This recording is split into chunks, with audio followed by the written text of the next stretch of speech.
আজকে আমরা চলে আসলাম কর্ণফুলী নদীর একটি সুন্দর ভিউ দেখার জন্য। তো জায়গাটি হচ্ছে চট্টগ্রামের নতুন ব্রিজের সাথেই। সো এখান থেকে নতুন ব্রিজ যেতে 10 মিনিট লাগতে পারে।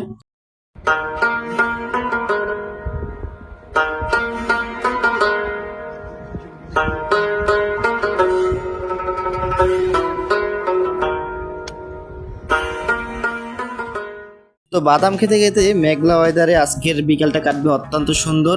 সো আমরা এখানে রাত 8টা পর্যন্ত থাকবো। এরপর আমরা এখান থেকে নৌকা করে চলে যাব নতুন ব্রিজ। আর এই জায়গাটা হচ্ছে অত্যন্ত নতুন আর মানুষের সমাগম অনেক বেশি।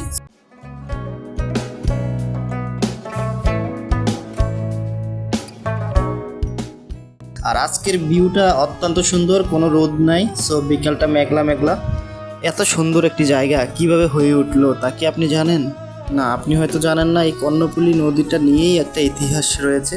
সো আমি যদি একটু বলি, একদিন এক করণফুল বোঝাই জাহাজ এই নদীতে ডুবে যায়। এই ঘটনা থেকেই এই নদী করণফুল নামে পরিচিত হলো। কিন্তু চট্টগ্রামবাসীর মুখে এই নাম পরিবর্তিত হয়ে এটি কর্ণফুলী নামে পরিচিত হয়। আর মধ্যযুগীয় সময়ে এই নদীটিকে কাইচা খাল লেখা হয়েছিল। মারমাদের ভাষায় এটা হচ্ছে কাঞ্চাখিয়ং। আর এভাবেই বিভিন্ন ভাষায় প্রচলিত এই নদীটির নাম।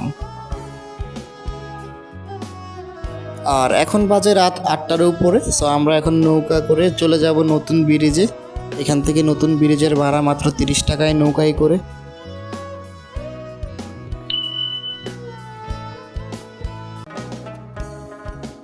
তো এখানে আসার পর আশেপাশে কোনো দোকান নাই। হুট করে একজন আইসক্রিমওয়ালা দেখলাম, একটা প্লাস্টিকের ভিতর থেকে আইসক্রিমগুলো বের করে দিচ্ছে।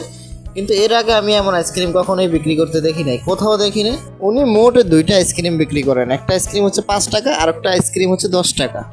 যখন আমরা স্কুলে যাইতাম তখন দেখতাম এইভাবে আইসক্রিম বিক্রি করা হয়, কিন্তু এরকম আইসক্রিমটা আমি দেখি নাই।